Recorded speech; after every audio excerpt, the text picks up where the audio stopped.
अखिलेश का रास्ता साफ करेंगे योगी आदित्यनाथ। शिवपाल को मिलेगी बड़ी जिम्मेदारी। विधानसभा में अखिलेश के पास बैठेंगे शिवपाल। मुलायम सिंह के परिवार में चल रही महाभारत में इस समय खामोशी दिख रही है।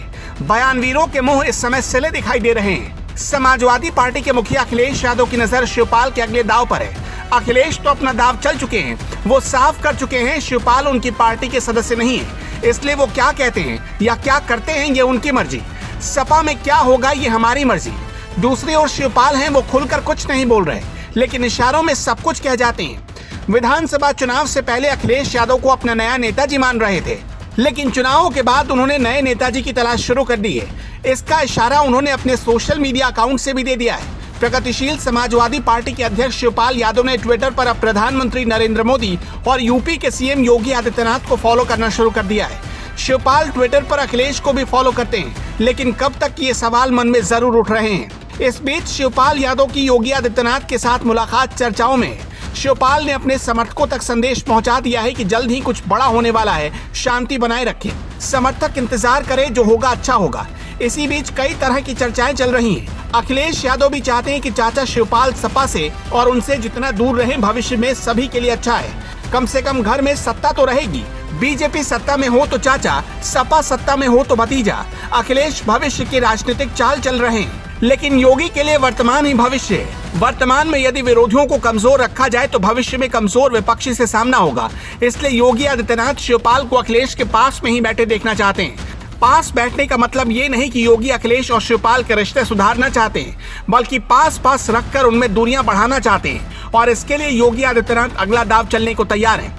यूपी विधानसभा में एक परंपरा चली आ रही कि विधानसभा में स्पीकर सत्ता पक्ष का और डिप्टी स्पीकर विरोधी दल का होता है। पिछली विधानसभा में डिप्टी स्पीकर थे नितिन अग्रवाल, वही नितिन अग्रवाल जिनके पिता यूपी में स्थापित सभी पार्टियों में रहे। कांग्रेस, सपा, बसपा, बीजेपी सभी ने उन्हें किसी न किसी सदन का सदस्य बनाया। नितिन अग्रवाल भी अपने पिता के नक्शे कदम पर चल रहे हैं। बसपा सपा के बाद आज वो बीजेपी में। नितिन अग्रवाल 2017 के विधानसभा चुनाव में विधायक थे सपा के, लेकिन सदन के अंदर उनकी विचारधारा भगवा पार्टी के साथ थी। हर बार उनका वोट बीजेपी के पक्ष में ही पड़ता था।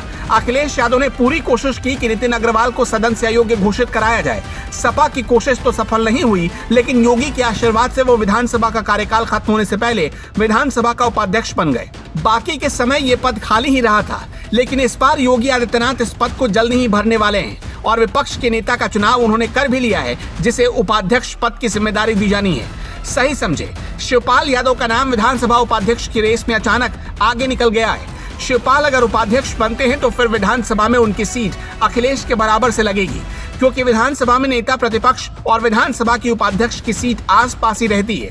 वैसे शिवपाल को लेकर चर्चाएं बहुत चल रही हैं। बीजेपी के साथ उनकी डील फाइनल होने की बात भी सामने आ रही है। शिवपाल अपने बेटे आदित्य को लेकर चिंतित है। बीजेपी से उन्हें इसके लिए आश्वासन भी मिल गया है, लेकिन इंतजार करने को कहा गया है। इंतजार लोकसभा चुनाव का। लोकसभा चुनाव में बीजेपी शिवपाल को मैदान में उतारेगी और फिर उनकी सीट पर विधानसभा चुनाव में आदित्य उम्मीदवार बन सकते हैं। लेकिन इससे पहले शिवपाल को परीक्षा इटावा कन्नौज सीट पर होने वाले एमएलसी चुनाव और आजमगढ़ सीट पर होने वाले लोकसभा उपचुनाव में देनी होगी। शिवपाल इस परीक्षा में पास हुए तो वो बीजेपी के और पास पहुंच जाएंगे। शिवपाल बीजेपी के जितने करीब होंगे उतने ही सपा से दूर। वैसे दूरियां तो आज भी बहुत बढ़ चुकी हैं, लेकिन अखिलेश यादव शिवपाल के बीजेपी के करीब जाने से राहत ही ले रहे हैं, क्योंकि अखिलेश नहीं चाहते हैं कि शिवपाल सपा में आए। इसलिए सपा के टिकट पर उन्हें चुनाव तो लड़वाया, लेकिन सपा की बैठक में ये कहकर नहीं बुलाया कि वो सपा के सदस्य है ही नहीं। अखिलेश शिवपाल को अपनी राह का कांटा मानते हैं और ये कांटा योगी आदित्यनाथ निकाल रहे हैं, लेकिन इसकी चुभन पूरी समाजवादी पार्टी को 5 साल तक होती रहेगी। Bureau report, the such.